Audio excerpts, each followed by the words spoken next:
In today's show, it's this money story that rich people or somehow did it dishonestly, and then they're not good people. And I grew up with that influence. And so for me, to when I finally became, wealthy and became a millionaire, it's like I had this like, wait a minute, people are going to think weird things about me. They're going to think I'm the jerk.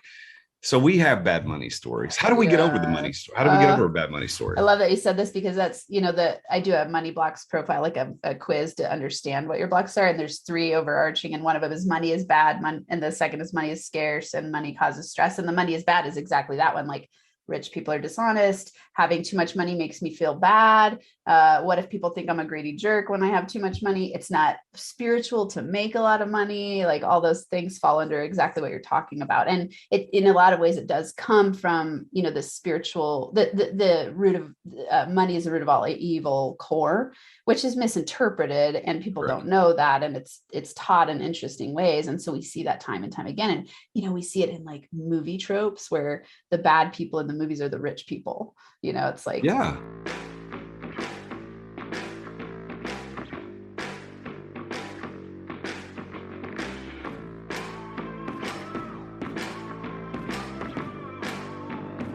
In today's ultra-competitive business world, being a successful entrepreneur or business owner can be very challenging. Fortunately, contemporary times have blessed us with resources for tackling those challenges and getting us to success more quickly than we could have imagined. Welcome to The Root of All Success with the real Jason Duncan, a podcast that explores how the world's most powerful entrepreneurs grow incredible companies. This podcast looks at the 5 keys to unlocking success as an entrepreneur. A successful educator turned entrepreneur, Jason's mission is to use his gifts of teaching and leadership to help others get the results they want out of life. Join Jason every week and learn the keys to grow a truly successful business.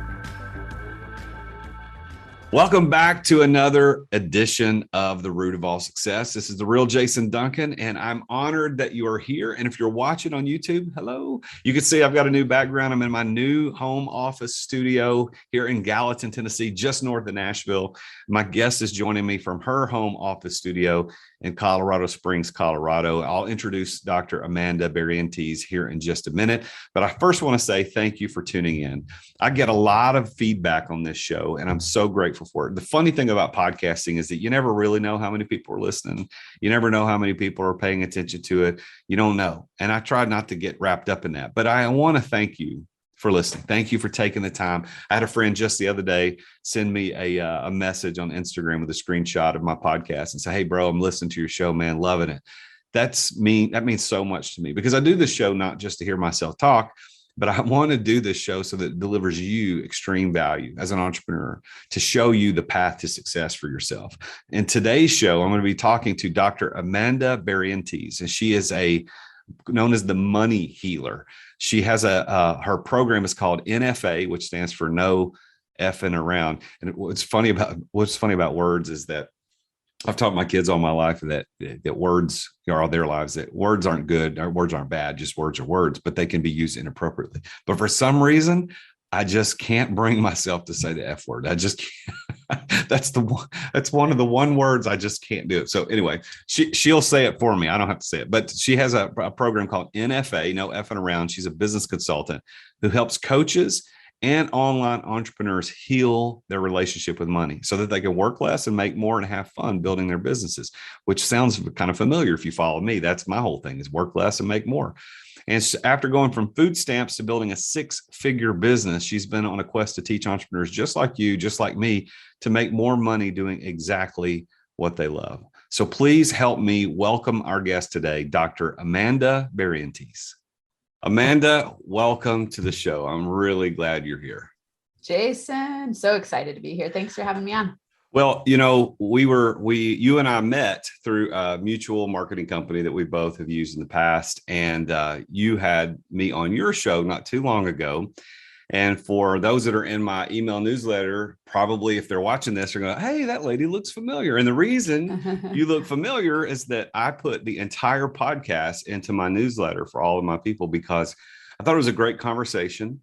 And kudos to you and your team. You guys put together a really great it was pretty fast too. You turned it around really fast, but the visuals from StreamYard, because you did on StreamYard with all of the the on-screen stuff, and then all of the points. Well, you did a killer job. I don't know if you got somebody does that for you, but all the points, like all the stuff that we talked about, that's in my newsletter. So if people are subscribing to my newsletter, they've seen your face before, and they would remember your face. So yeah, that was a great combo. I got a lot of good feedback from it too. I had people emailing me saying, I loved this point and this point. So we rocked it out. I was psyched to have you. I had one of the listeners reach out to me. They weren't requesting anything. They were just saying, hey, heard you on the show. It was great, blah, blah, blah. So it was cool. So I'm now honored to have you on my show, and we're going to have a great conversation today. So I always like to start off with the question about how your entrepreneurial journey began. So I want to kind of go back there. I want you to think for a second. So a lot of entrepreneurs like you and me, we have stories about when we were kids, we did something for money, or mowed yards, rake leaves, or we made cookies or whatever. But others, they didn't start their entrepreneurial journey until they were adults. What about for you? When did your entrepreneurial journey start? It's interesting you say that, because you could look back over your history and think of so many different points where you can, in hindsight, see, I was a little entrepreneur in the making. And yet for me, my parents were entrepreneurs, and they had like boom bust cycles. Now I'm so happy that they have a business that is growing beautifully, and they've had, many points of ups and downs over my life course. And so for me, one of the things I thought was like, I don't want to be an entrepreneur. And then I was married for 15 years to an entrepreneur, and same thing, boom bust cycle. We went bankrupt, foreclosed on our house. Like, he was a brilliant guy at what he did, but not the greatest businessman. And I'd do the books and be like, you can't spend money here. You got to do this. And he wouldn't really listen. And so I had a lot of negativity around entrepreneurship, where I was like, man, I want security. So I had gone back to grad school. I took my first few years of undergrad and got pregnant and dropped out. We had 3 kids, married for 15 years. And in the middle of that, I went back to finish my degree because of his entrepreneurship. We were kind of in business together, but it was really his business, and it wasn't going well. And I was like, I want to go back to school and get a stable job. Like, that was really my thought. And then going back to school, I actually ended up, just having a lot of different awakenings that we could talk about. And in the middle of that, ended up leaving my 15-year marriage, having an affair. And my next relationship that I was in falling apart. So here I am on the floor crying one night. I'm in grad school. I have 3 kids. My ex-husband didn't have a job, so I had no child support. I had already gone to a free counselor, and she told me, you got to go on food stamps. And I had a lot of shame around it. And so here I am crying on the floor, and I'm looking out at this empty basement going like, oh my God, I don't have enough money for a place to live. I'm terrified. And in that moment, I had this epiphany that I was the center of the problems. I was like, no one's coming to save me, and I created this. And it led me to listen to podcasts, because I made this commitment to myself. Like, I'm willing to do whatever it takes to change my reality. I got to have better relationships and make more money, because this is not acceptable. And so it led me listening to podcasts all nonstop, every minute I could. And I started to learn that relationships and money making are a skill that you can learn. And through that, the magic of the universe, I think at the same time, my department had this national news fallout, and professors were leaving, and it was super stressful. And I was like, I don't want to be a professor anymore. Like, this does not look like a stable, fun career at all. And so I thought, screw it. All these podcast people are coach type people. What if I become a coach and I could do what I love, teaching people? And I loved teaching at university. I was like, maybe I'll just take the leap and build a business. And so I did it. And then that first year I went 6 figures. Holy cow. Okay. So this is the cool part about being on this side of the microphone when I'm interviewing people, because you and I met through your podcast, but you were asking me questions about my story. And now it's like, holy crap, I had no idea. So let me dive into the details of that. So your parents are entrepreneurs, and they have a good, stable, growing business now. What is it that they do? Now this is really fun. Actually, my dad's a pool hustler. Was like, when he met my mom, he paid for her wedding ring, hustling pool. Pool, like billiards. Yeah. So he's always been really good at billiards, and he's done all kinds of different businesses. But then, later in his life, he decided, I want to have a billiard hall. And so he has a billiard hall called Mile High Billiards near Denver, Colorado.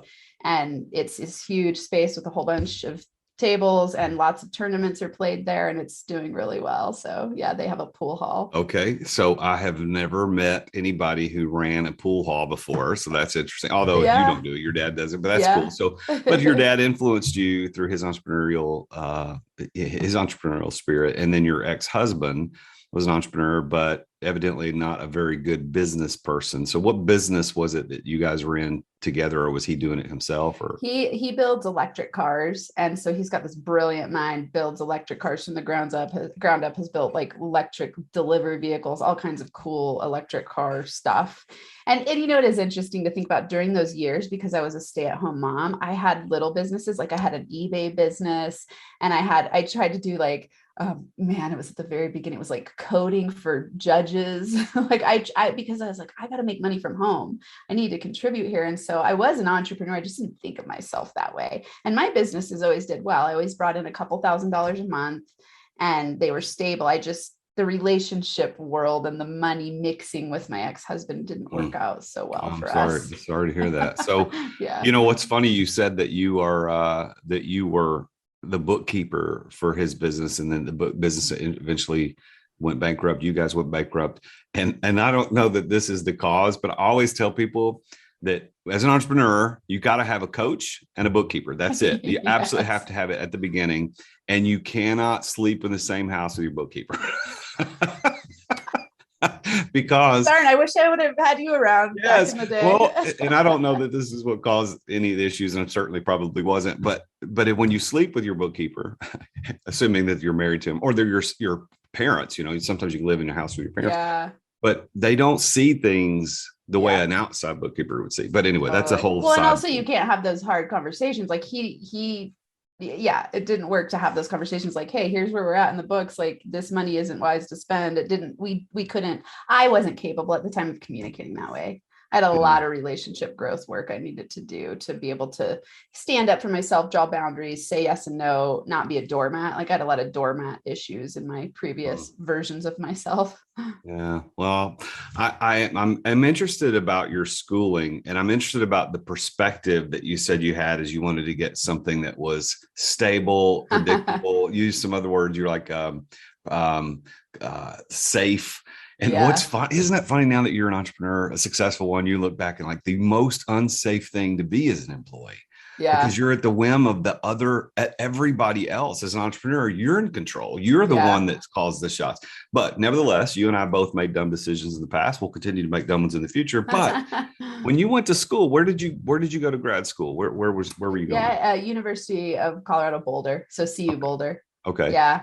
And you were going to study to be a professor, I assume, because that's what you're talking so I got my doctorate there, and that I was on track for being a professor. And the program there it's a 7-year program. So I was in grad school for 7 years, and taught I've taught about 2,500 students, had amazing classes, wrote a book, did research for a dissertation. And I learned a lot along the way. It was incredible. It was in sociology and gender. So my dissertation research, I interviewed incarcerated men. I did life history interviews with them, and I researched and understood their history of trauma. And so, they had spent on average 18 years incarcerated, and then they were all gang involved. And then, so I studied their trauma through their life course and how they were able to transform because they were in this rehabilitation program. And it was incredible. It was mind-blowing work for me. It really changed me as a person, and it really changed them. As through that interview process, they would cry and tell me, I've never told anybody some of these things, and thanks for holding the space and listening to me. And it was powerful work. It is really interesting for those of us that have had experience having deep, meaningful conversations with people who are incarcerated. Yeah, because I've done that too, not nearly to the level that you're talking about, but I've done that in the past. And when I was in pastoral ministry back years ago, I would do prison ministry, and we'd go work with people. Wow. And what they would tell you is just absolutely phenomenal. And there's this vulnerability that they have. And so I think that probably what you experienced in those conversations prepared you for what you're dealing with today, I would imagine. Absolutely. Even though you probably would never have predicted it would do. No, never. And it really changed my relationship with men. It helped me because I went in, my intention was to study why men are so violent. And what I came out was realizing men are violent because they're victimized. And we don't focus on men as victims. We focus on, especially prisoners, as perpetrators. And so it was like that soft humanizing side and realizing like men hurt. Like, I mean, these poor, it was intense. And then they had this very powerful victor mindset, like one guy, and I still use this term, he said, well, I went from being a victim to a victor. And I was like, wow, if people who've had this hard of a background can do it, why can't the people I coach do it? So I've made so many links through that work to what I do today in my coaching world. So Dr. Barrientez is studying sociology, gets a PhD. She's a professor. She's living the career that she wanted to make money. She's enjoying her work. But what happened? What I mean, you told a little bit of that story, but what flipped in your brain that says, okay, W-2 life, a tenureship as a professor, not for me. I'm going to go do this on my own. What was it? The problems at the university where professors were leaving, or what was there something else? Yeah, it was like the high toxic stress and critique. Like when you're in academia, there's nonstop critique, and it's designed to make you better as a scholar. And it's also very disheartening. So it's interesting. I've read a lot about imposter syndrome, and a lot of imposter syndrome books come through studying academia, because it's like a breeding ground for imposter syndrome, similar to entrepreneurship in some ways. And it was this toxic stress, and also feeling like I'm not going to make very much money. I mean, when I went into grad school, for some reason, I had this vision that professors make lots of money. They don't, and they work hard. I mean, it's like slave labor. They're making maybe $100,000. That's like max amount for a sociologist PhD. And it's hard work. Like, you're working a lot. You have a lot of control in your schedule because you're only teaching a few classes. So you have a lot of schedule control, which I love. And you got to move to random places. You can't really choose where you're going to work. I had friends applying for 100 jobs, 100, and getting a couple of responses and a couple of flats. And then they would move to places like that I didn't want to live. And I have 3 kids, and my whole life had been built in Boulder at the time for 25. I lived in Boulder when I left for 25 years, and I didn't want to leave Boulder. And so it was the combination of all those things, lack of freedom, right? It was the lack of freedom. So what was that next step when you decided, okay, I'm out of the W-2 world. I'm not going to be a professor anymore. I'm going to go do my quote own thing. What was that own thing? What were you doing? Hustle. I was hustling in an inspired way, and in a way of like, I got to make money fast, So I realized my gift to myself when I graduated was to go to a Brendan Burchard event and learn marketing, because I was like, I got to know how to market my business. Like, I don't know anything about marketing a business. And so I went to a Brendan Burchard event and met a whole bunch of people there and started to build my email list, and just, he planted the seed of this idea of like, get content out there, be consistent, start to build your list. All these things I didn't know about. And so I just started doing all those things. I came home from that event and I did my first YouTube video, which is interesting because I started with YouTube, and then I pretty much dropped it and went into podcasting, because at another event that I went to about a month later, I met a guy and we did a collaborative podcast. And so I started networking a lot. That's really how I started my business. I would go to networking events in Boulder, and I would have these powerful conversations with people. I had a crappy website that I built by myself on WordPress, and I would just talk, and they didn't even look at my website or my cards or anything. We would have a powerful conversation over coffee. They'd have a huge breakthrough during that. I would be like, I'm going to that coffee. They're getting a breakthrough.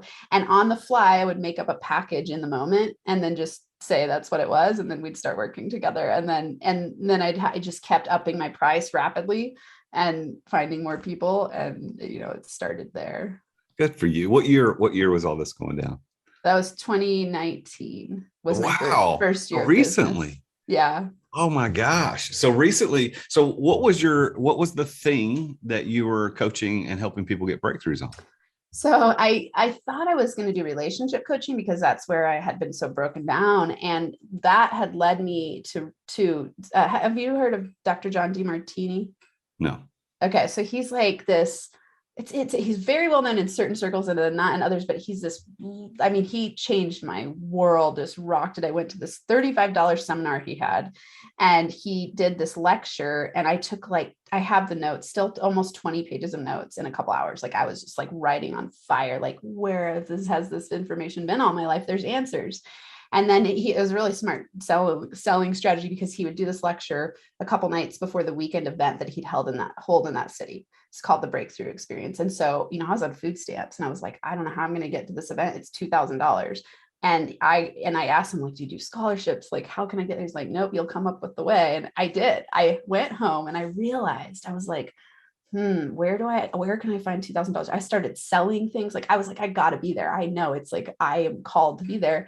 And I remembered that I had this fund in my financial aid package for a computer that I had never spent over all the years I'd been at CU, because I just kept using the same computer. So I called my financial aid, and I'm like, well, he's like, do I still have any money left? They're like $2,000. So wow. I got the money. I went to this event, and from there I shifted my focus in big ways to money. And that was the event that really planted my seed. Like, I could do a business, like I could start a business, and so that was really the impetus of that.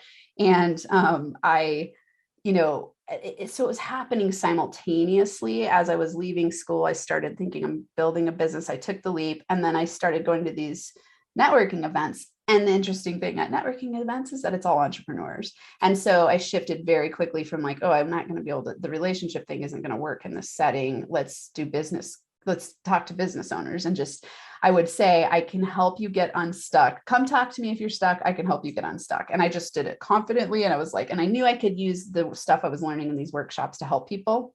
And so I called it the NFA Transformation Package, which is my company name now. So it was this, I just thought of like, what do I want to give them? NFA, no fucking around transformation. If you're stuck, I can help you get unstuck. And I'd say this at an event, and they'd be like, did she just say the F word? I'm like, public. And what was the guy's name? Dr. Martini? What was his name? Dr. John DeMartini. Yeah. Incredible. If you don't know his stuff, you'll fall in love with him. It's incredible. I'll have to look him up. That's not a name that I'm familiar with. And what's weird about that is that, people like you and me, we keep up with stuff that's going on in the seminar world, that type of thing. Yeah. But I've not heard of him. So you'll get a lot. I've sent so many people his way. You'll never be the same after you go to one of his events. And he's like, I'm certified in anything you can be certified with him. And I am, because he's just, I spent my first couple of years, I have his whole product library. I read all of his books. He's been on my show. Like he's like an incredible human who's really changed people from the inside out. So all of my business is built on his philosophies, I would say. Well, what I think is interesting, Amanda, about your story is that you were paying attention to what was going on around you. So at first you were like, okay, my husband at the time, we got this business, but it's not bringing in the money. So you paid attention to that. And you said, I've got to make some sort of change to bring some cash in. So you're doing your eBay business and you're bringing some cash in. And then you're like, wait a minute, I need to go get a quote, real job. And I'm going to go do this thing. So you went to grad school, got that under your belt, but then you paid attention to, and you saw all of this change happening in the collegiate professor world. Okay, I got to make a change there. But you just didn't change from that to coaching and doing things. What I find interesting is that your attempt to coach, or your first attempts to coach, were on what you knew, but then you read the room, and you're like, wait a minute, it's not just this, it's entrepreneurs. It's not just that, it's money. Yeah. Have you ever thought about how you did these really fast little pivots to feed into the audience? I hadn't thought of it in that way. And yeah, thanks for pointing that out. You know what it is really? It's that human behavior is human behavior in every setting. So when you learn universal truths, it applies to every single situation. It applies to relationships, it applies to money, it applies to entrepreneurship, it applies to personal mastery, it applies to losing weight, it applies to, it's like the core principles are all the same. And so you can pivot from like, am I focusing on relationships? Am I focusing on men? Am I focusing on career development? And so, I always tell people, go with what you know and let what you know grow. And so it grows based on this morsel of what you already know. And then you just follow the cues. And this is my manifestation strategy now. At the time, I didn't know I was doing it. So it's exactly what you're talking about. Number one, so there's 3 steps to NFA manifestation formula. It's so simple, actually. It's simple in words. People get stuck in a lot of different areas. Number one, with certainty, state what you want. Certainty and commitment, right? So it's like, I knew that I was dedicated to creating a business that helped people. I was like, I love the human puzzle. I love to help people. And I am dedicated to having a successful business, because once I saw a taste of it, like at that Burchard event, I met coaches who were making $1 million a year. And I was like, oh, that's possible. Like, I want that, And so I planted that idea, like I can have that. And so certainty, and then take steps in the direction. And I always tell people, take massive steps in the direction. So you're talking about action combined with your commitment. And then number 3, let the universe show you the way.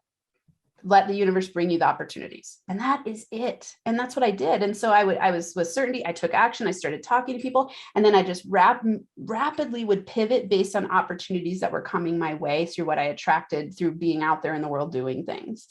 And it's led to me discovering my zone of genius and helping other people do the same. And of course, money's in there, because for me, it was such an empowering shift to go from I'm helpless and stuck in survival mode, and I feel like a victim, and I feel like I don't understand this money thing, and why can't I make more money? And who are these magical unicorns who know how to do it? And, and then I realized, like, it's just a skill and I can do it. And that means anyone can do it. If I can do it, anyone can do it. And so I just, kept pivoting, and it's fun at a DeMartini event. Actually, my first one I went to, I met a group of people that were all from the area I was from in Boulder. And I was like, hey, let's start a wealth building group, because that was my trajectory. At that event, he helped me shift my values into wealth building being at the top. And I was like, let's start a wealth building group. So we got together and I had everyone write a money story. And it impacted all of us so deeply that I was like, this is powerful. So every client I worked with, I had them write a money story.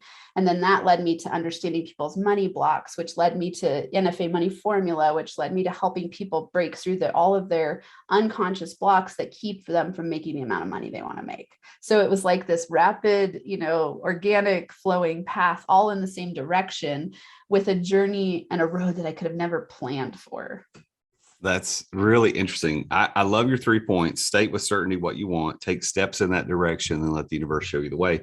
What's funny, again, about your story, what I find interesting is that even back to your sociology days, when you were studying the male inmates, you went in thinking, I'm going to study male, would you call it male violence? Why violence. men are so violent? Yeah. Why they're violent.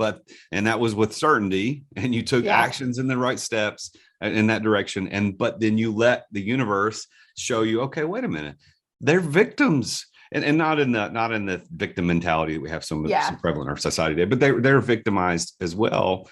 That's really cool. And then every step of your way, you're changing and letting the universe show you. So this is really, really good. So let me ask you, I got two specific things on sociology and one on money. So from a sociological standpoint, what is the one most interesting thing you learned that you didn't know about humans when you did your doctoral study on sociology? Because there are a few things that I teach on sociology in my coaching programs. And I'll give you one just to see, also to give you time to think about my question. But there's this thing called the power of 10%. And it's I don't know if that's the official name, that's what I call it, but it states that when 10% of any people group believe or behave in a certain way, it'll soon become majority. So it doesn't take 50, 60, 70% to make it happen. It only takes 10, which for entrepreneurs who have employees, you got to pay attention to that 10%. So is there something really cool that you learned in sociology that you're like, this is the coolest thing that I've learned? I mean, I learned so much. It was mind blowing to me, because I came from a fundamentalist Christian childhood.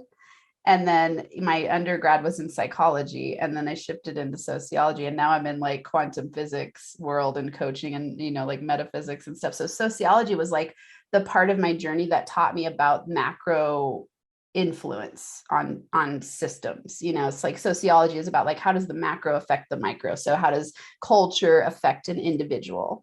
And so, one thing, I mean, that's a challenging question. I would say overarchingly, it taught me to think critically about how we're shaped as people. So it was another layer of the human puzzle. One of the, I'll give you one that's just really sociological. There's this term called collective effervescence, and it's exactly what you're talking about. It's when a collectivity gets together, and now, mixing it with what I know about quantum physics and manifestation and law of attraction and stuff like that.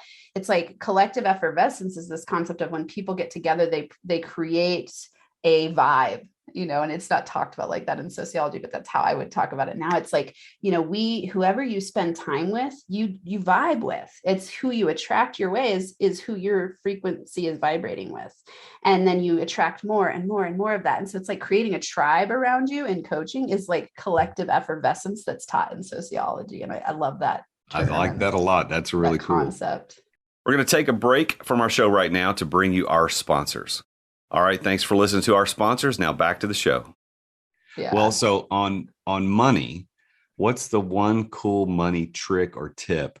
And I'm sure you got dozens and dozens, but like, what's this one thing? Like people don't know about this about money. What's that one thing? Oh, it's going to sound ridiculous because it's so simple. What people don't know about money is that anybody can learn to be wildly rich. I think that it depends on who you are, right? Because your money story is informed by your history, your childhood, your culture, your community, what you watch on TV, preachers, teachers. Like you build paradigms about money beliefs and you think that you have a cap and you don't.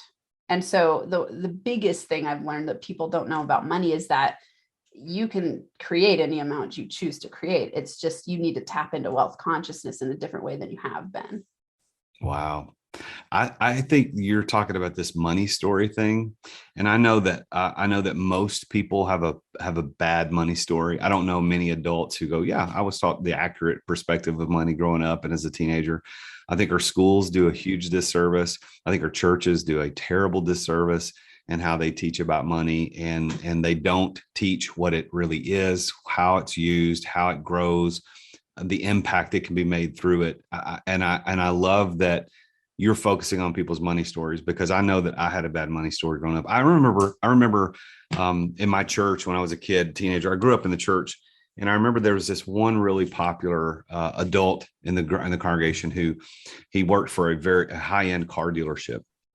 And he drove all the Porsches and the Lotus and the Mercedes, and they weren't his, but he was driving them all the time. But I remember not overtly, but I remember people kind of looking at him with suspicion, like, why is he living in the big house? Why is he driving these? It's this money story that rich people or somehow did it dishonestly, and then they're not good people. And I grew up with that influence. And so for me, to when I finally became, wealthy and became a millionaire, it's like I had this like, wait a minute, people are going to think weird things about me. They're going to think I'm the jerk. So we have bad money stories. How do we get over the money story? How do we get over a bad money story? I love that you said this, because that's, I do a money blocks profile, like a quiz to understand what your blocks are. And there's 3 overarching, and one of them is money is bad. And the second is money is scarce and money causes stress. And the money is bad is exactly that one. Like, rich people are dishonest. Having too much money makes me feel bad. What if people think I'm a greedy jerk when I have too much money? It's not spiritual to make a lot of money. Like, all those things fall under exactly what you're talking about. And it, in a lot of ways, it does come from, the spiritual, the root of money is the root of all evil core, which is misinterpreted, and people don't know that. And it's taught in interesting ways. And so we see that time and time again. And, we see it in like movie tropes where the bad people in the movies are the rich people. It's like, or it's in pursuit of money always, right? And so we get a lot of paradigm beliefs that shape our entire reality, and it's subconscious. So it's important for people to write their money story, because they start to bring to conscious awareness what's blocking them. My business is themed upon this Carl Jung quote. He says, "Until you make the unconscious conscious, it will direct your life, and you will call it fate." And so it's my job to help people bring to their conscious awareness the things that have been blocking them, so that they don't think it's just the way it is. And then they get to decide from a place of consciousness and deliberate creation and deliberate choice, instead of just having the world push them around and being victimized by it. really it's that they have these thoughts that they didn't know were planted when they were young. And now it's just created a belief system. And what you believe, you find in your reality, because what you focus on expands. And so you have this belief, rich people are bad. And so you will find evidence of it. And then it blocks you from reaching your fullest potential of making money, because as you get wealthier and wealthier, you get more and more scared, like people are going to think I'm bad. And I call that wealth shame. So you have this wealth shame, and then you want to hide your money, or you feel, you just have negative feelings about money. So to heal your relationship money, you want to feel good about money, and you want to feel like money is just a value exchange. It's just energy. And how much value I bring to the world, I'm going to get paid back in the form of money, crypto or cash or whatever it is you choose to put your money in. And how you feel about it is what matters. And it doesn't matter the amount, that's up to you. And there's no right amount for every single person. And so you get to, write your money story from the perspective of the historical view of it, and then rewrite it the way that you choose for it to be. I think there are three things from a sociological standpoint that you and I could have long conversations about. But you mentioned it. You didn't use this term, but there's this fatalism that we all believe that it is how it is. I think that's what you said, that people believe it is what it is, and there's nothing I can do about it. And that fatalistic, I think you used that phrase about, you quoted that person about, until your unconscious become conscious, you'll think you're guided by fate or something like that. Yeah. And I think that's fatalism. And I think that traps people. I also think that we referred to this earlier in our conversation, this victim mentality that's so prevalent in today's, we've seen it over the last 2 years in our country. It's like, hey, we're victims and we're owed something and we're going to burn down buildings because of this or whatever. This victim mentality. And then the third part of that sociological construct is the poverty, which relates back to money, is that poverty, I believe, and I certainly don't want to dismiss the fact that there's actual poverty, but I think that a lot of it is a mindset. It's a mindset about what I have and what I'm able to make. And that's why I believe that government assistance in a lot of ways actually has an unintended consequences of keeping people down rather than providing them a way out. Like your guy, Dr. Martini, he could have said, yes, you poor little Amanda, I'll give you $2,000 scholarship. But he said, no, you'll figure it out. And I think you're better because you figured it out rather than receiving. And he said that. And he was right. It's like I had a couple of my first courses I got into was the same thing. They're like, I don't give things away for free. What can you give me an equivalent exchange? The first one, he let me do some work study and do a little bit of a down payment. And then DeMartini was like, nope, you'll figure it out. And if, get resourceful. And it was very empowering. And I think you're totally right. The unintended consequence of this is interesting to say, because I was on food stamps, and when I was on food stamps, I was full-time grad student, had 3 kids. I was working my butt off. I was, doing really well in school, working my way to get out of the situation I was in. I took on an extra job and it was like, I could not have possibly worked more to make more money. Like I had to go on food stamps. And so I was really appreciative of that social service. And also like, I wanted to get out of that situation as fast as possible. So I think there's different versions of access to social services. And so it's mindset behind it. And you're right.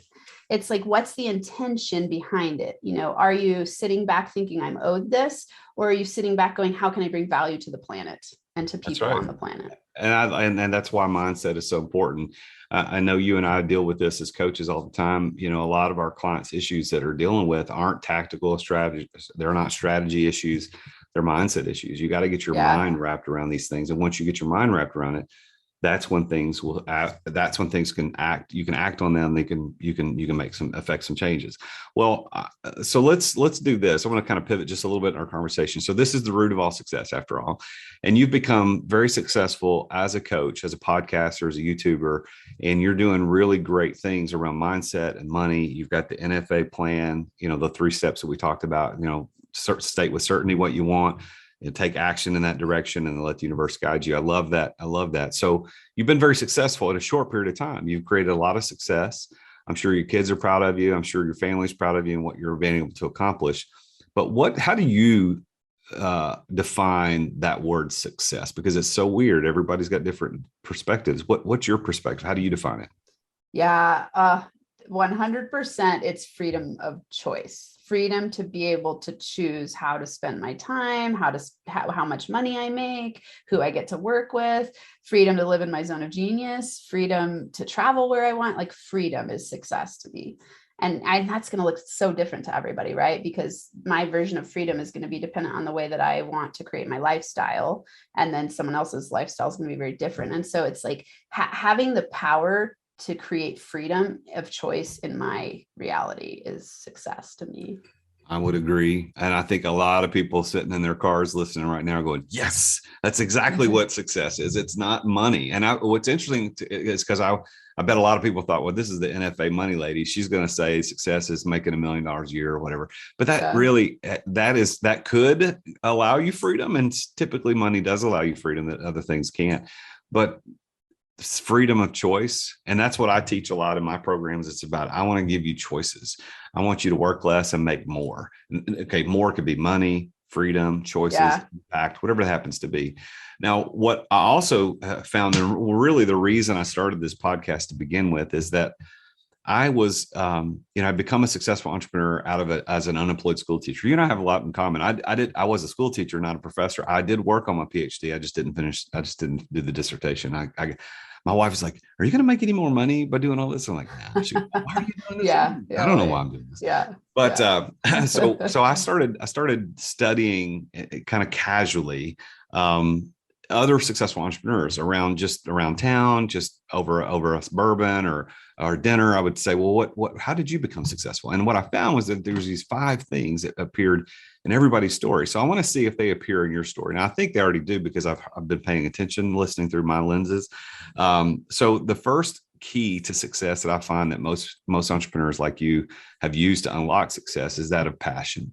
And passion's a weird word, because a lot of people think that passion means you really love it, you enjoy it, and it's emotionally satisfying. And certainly that is a modern definition of passion. But the root word of passion means to suffer or to endure. So what I found is the key to entrepreneur success is that willingness to endure for the thing. And I see in your story exactly that. I mean, you endured food stamps, and you went back and figured out how to get the $2,000 to go to this thing, and you've built this amazing business. And I think the passion is one of the keys that helped you unlock that. What do you think? What is your perspective? Absolutely. Yes. And, I love this. You and I talked about this on my show. The difference between, I usually use the word inspiration because of that word. I'm very conscious of the way I use words, and passion means to suffer. And I'm like, I don't want to build a business where I'm suffering. I love the frame of it of to endure, because you will endure a lot in your business building adventures. Like it's a roller coaster ride.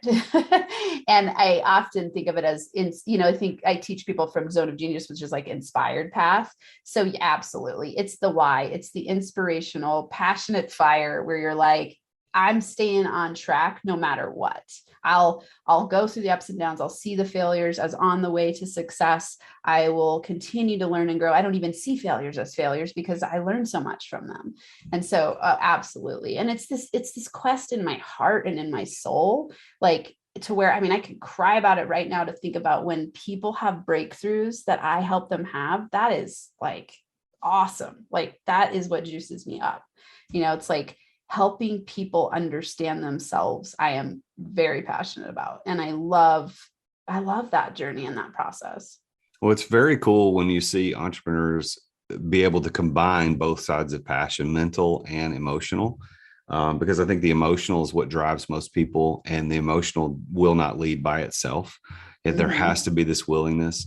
So for example, in my life, one of the things that I'm passionate about, I really enjoy, is I love automobiles and cars and trucks and motorcycles. And so I've never had a business in those areas, but I'm in the process right now of purchasing a motorcycle dealership, because that's something I'm emotionally connected to and passionate about.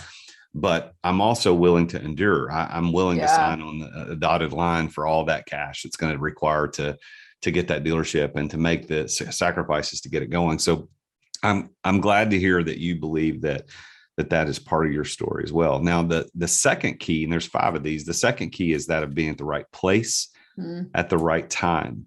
And I think that in your story, it's interesting because, your ex-husband was doing electric cars.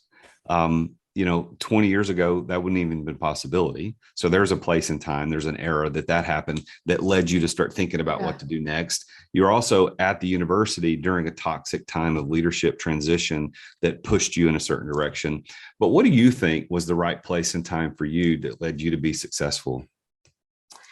This is an interesting one. And it actually, I think part of the reason that he wasn't successful is because that was 20 years ago. Like when he was starting that process, it was like he was on the forefront as a pioneer. And so giving him credit, him and I are very close today. And so it's, he knows how much I love him. And it's like, he's a brilliant mind, and he was definitely ahead of his time. And so it did make the business adventure hard. It was almost like wrong place, wrong time. And a couple of years later would have been amazing, and he endured, he loved, he still works in that world. So there's that,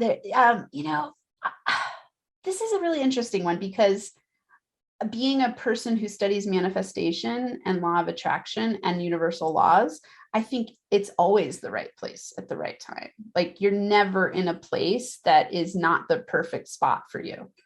We might not think that when we're in it. And when we have the hindsight perspective, we always look back and go, oh, I get why that happened that way. So it's like, I think we're always in the right place at the right time. I don't think there's ever a mistake. I don't think the universe makes mistakes. And so it's like, it's how you perceive it again. Yeah, just like you did. You paid attention to the room. Like, I'm going to do this. Well, no, actually this. No, actually this. And that's your third point of your NFA plan, is that let the universe guide you. Pay attention to what's happening so that you can be guided in the right direction. So it's really cool how that plays in. Now, the third key, Amanda, is that of knowing the right people. And I have to believe that Brendan Burchard and Dr. John D. Martini are two of the right people for you that pushed you into the direction of success. But are there others? Oh, yes. I mean, definitely. And I would say knowing the right people, meaning knowing networking in general, like knowing the right people, building your network of people is such a powerful force, because just like you and me talking right now, like we wouldn't be here without connecting through people, and it's an amazing way to grow your business. So yeah, mentors. I mean, I would say a lot. I love books, obviously, you can see behind me, like I love books. I read a lot. And so I feel like every time you read a book, you can have a personal transformation that takes you to the next level. And it's like you get to spend hours of time with this person who's written this book and think like them and understand them and get gems of wisdom. So one of a couple women that really impacted me, Debbie Ford, she wrote a book called The Dark Side of the Light Chasers. And she is well known for mainstreaming shadow work and just she passed before I got a chance to hang out with her. I'm like, oh, I wish I could hang out with her. She's amazing. And then Byron Katie. Have you heard of Byron Katie? She's such good work. Like just those two books at the beginning of my journey were so transformational. She teaches what she calls the work, and it's 4 simple questions to ask yourself. Is it true? So every time you have a thought, is it true? Am I certain it's true? Because usually we'll be like, it's true. And we want to stand in this blaming and judging. And when you really get down to it, very few things are actually true. It's just about your perception. So is it true? How do I know it's true? What do I do when I believe the thought? Who would I be without the thought? And so you start to transform yourself from the inside out and shift your perspective. So those teachings, life altering as well. So Debbie Ford and Byron Katie. So the fourth key is that of preparation. And preparation, what I mean by that is the know how to pull it off. How did you have the know how to pull it off? And I think based on your story, you're prepared with this 15-year journey with your husband and what that taught you, your ex-husband, and what that taught you, going through the 7 years of grad school and what that taught you, and then being on food stamps, that time in your life where you're at the bottom financially and desperate. I think that prepared you to now also understand, what other people are going through. But beyond that, just the real life preparation is you actually have a degree. I mean, you have a doctorate in sociology that helped prepare you to be an amazing coach today. Is that the way you see it? Or how would you see how you were prepared to be successful? Yeah, I love these steps you're talking about, and they're so fitting, and absolutely, I agree. I think we're preparing ourselves every single day, and I think it's critical that you constantly prepare yourself through learning. Like the cool thing about us as beings is that we have brain plasticity, and we can learn anything new at any point in time. and you can change yourself from the inside out. So it's like, for me, I look at all those experiences and preparation I had throughout my life as absolutely, they all got me to where I am. Even the bad, the good, the yucky, the ugly, the things that used to feel traumatizing to me. Now I'm like, yes, yes, yes, yes. I wouldn't take 1 second of my life back, because it all prepared me for who I am today and what I get to do in the world today. And the fifth P is plan. They're all P's, by the way. You know, you can't take the pastor out of me, I guess. Yes, I love it. So you got Great. passion, you got place, you got people, you got preparation, plan. And plan is not business plan, because I think that has very little to do with people's success, because there's lots of great business plans from unsuccessful people. But the plan I'm referring to is, what was your plan to financially to finance your ability to get into the field so that you could be successful? And you told that fantastic story about Dr. Martinez saying, nope, you got to come up with the 2,000 on your own. And you like, how do I get $2,000? And you were selling stuff, figuring it out. And you're, hey, I got this $2,000.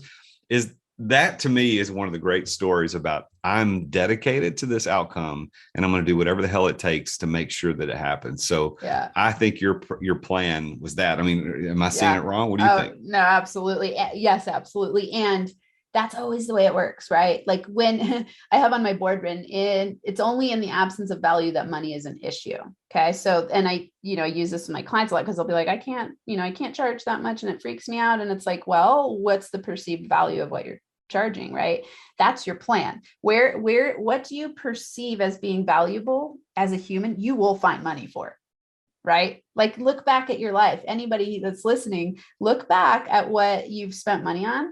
It's in your highest values. So if your business is a high value for you, you'll figure out a way to have it fly. You will, with passion and endurance, you will stay on course, and you will come up with the plan, and the universe will show you the plan too, because you're so dedicated and you're signaling the universe, I'm serious, I'm committed, I'm driven, I'm going. Here I am showing up every day, universe, bring me the plan. And it works beautifully. Well, and that's the explanation to why we as coaches, or anybody out there who has coaches or that know that you'll have one prospect and you'll talk to them about your services, and they'll write a check for $125,000 to hire you to do something. And you got another person that you pitch some $25,000 product or package to them, and like, nah, costs too much. Okay. Well, it doesn't cost too much. You just don't value it. And that's okay. Maybe it was my fault. Maybe I didn't make it the perceived need high enough for you to see that there was value in it. But Amanda, I love your plan. I love what's going on. So let's finish the show by you telling people directly, how would they get involved with NFA? How would they get involved with you? How would they reach out, and what value could you bring to them and what you're doing? Yeah. First, because we talked about money stories so much, I have a inexpensive money story course to teach people how to walk through their money story. So if they go to rewriteyourmoneystorynow.com, they can find just direct access to money story. Since we talked about that, I wanted to make sure I give that link. Freebies in terms of walking through stuff that I have that will also link them to the money story. If they go to nfamoneyformula.com, there's amazing, I think it's about 3 hours of me talking, teaching, giving you ideas, and then linking them to resources through me. My handle is NFA Money, so they'll find me everywhere. NFA Money, YouTube, I release 2 to 5 videos a week. NFA Money on Instagram, NFA Money website. I've got all kinds of awesome stuff to help people really, like we said, heal their relationship to money so that they can have money confidence, so that they can have that freedom and choose the life that they want to create. Which is success, according to Dr. Amanda Barrientez. Yes. All right. So let me make sure I got this right. It's rewriteyourmoneystorynow.com. Yeah. Or nfamoneyformula.com. Yeah. And they can find you anywhere on any the social media platforms. Just look up NFA Money. So advice time. This is why I like to end with the show with a piece of advice from you to the listener. So the listeners span the spectrum of all things entrepreneurship, very beginning, like you were back in 2019, to the people making 9 figures. Like there's everything in between listening to this show. And I'm grateful for every one of those listeners. But I want you to speak to the front end. I want you to speak to those people where you were a few years back, and say, this is my advice. This is the critical piece of advice that you need from somebody that's a little further down the road than you. What would that advice be? I'll say this first, and it links to everything we've talked about. Your outer world is a reflection of your inner world. So if you don't like what you're getting on the outside, you've got to transform what's within. And what this means is master yourself. Every single day, learn how to be better and better and better, because when you grow, your business will grow. And it's not the other way around. It's not like, oh, I'll have a successful business and then I'll be happy. It's you be happy, you be driven, you be committed now, and then you attract your business your way. So know that it's your most important critical thing you can do. I don't care what level of money you're at. I don't care what stage of business you're at. It is master yourself so that you can enjoy your success and enjoy the journey and not create a prison out of your business. Well, Amanda, it's been such a pleasure having this conversation with you. I think you and I need to do some more stuff together, and we'll talk post show. I've got an idea for you that I think we need to do. Fun. Yeah. But awesome. I think that your clients, my clients rather need access to this money story stuff, because while I understand it, I don't understand it the depth that you do. And that's why I like having people like you in my corner, my network, so I can say, hey, I know a lady you need to talk to. So you and I should do some work. So, but anyway, thank you. Love it. So much for joining us from Colorado Springs today on the show. I'm so glad you're here. Thank you so much. This has been a great conversation. Yeah, you're welcome. Thanks for having me on. Well, there you have it. Another really cool and interesting success story from a successful entrepreneur. And I really love her story. And what's interesting is that her story is pretty new, right? Only 3.5, 4 years into this thing, and she's killing it. And that is a testament to all of you out there to know that no matter what stage of life you're in, no matter how old you are, no matter how young you are, no matter what sex you are, no matter if you have kids, don't have kids, it doesn't matter. You have the opportunity to manifest greatness in your life, to manifest impact, and not just this mumbo jumbo, think it and it will come, but like take actions. Her 3 steps were: number 1, with certainty, state what you want. Number 2, take actions into that direction, step into it. And then step 3 is let the universe guide you. Just like in her story, she made these small pivots at each step of the journey. And you can do the same thing too. So here's what I want to offer you as we end this show today. Both Dr. Amanda and I are coaches. And if you need help with your money story, go to rewriteyourmoneystorynow.com. Check that out. Let her help you with that. As a matter of fact, I'm going to invite her. We've talked about this already.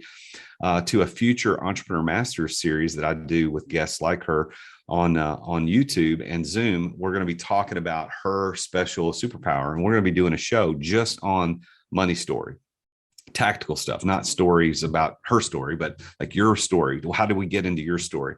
So go sign up for that, and then be on the lookout for when I produce the EMS, the Entrepreneur Master Series with her. And if you haven't signed up for my newsletter, go to therealjasonduncan.com and scroll to the bottom of the footer and sign up for the newsletter. Let me get you in there so that you can know about the stuff that's going on. And then finally, if you're interested in accelerating your path to success, where you get that freedom to make choices like Dr. Amanda was talking about, then I want you to sign up for my next Business Accelerator. You can learn about this at exitwithoutexiting.com. This Business Accelerator is 8 hours of live coaching that will teach you exactly how to delegate tasks so that you don't have to do everything. It'll teach you how to eliminate stress from your life and your business and manage your schedule well. You'll learn a time management skill that is used by millionaires all over the world. You'll also learn how to establish the proper sales system in your business so that you can get predictable revenue. And then finally, you'll learn how to invest in your employees the right way. As a matter of fact, I'll teach you a 10-step method to find, hire, and onboard team members who will never leave.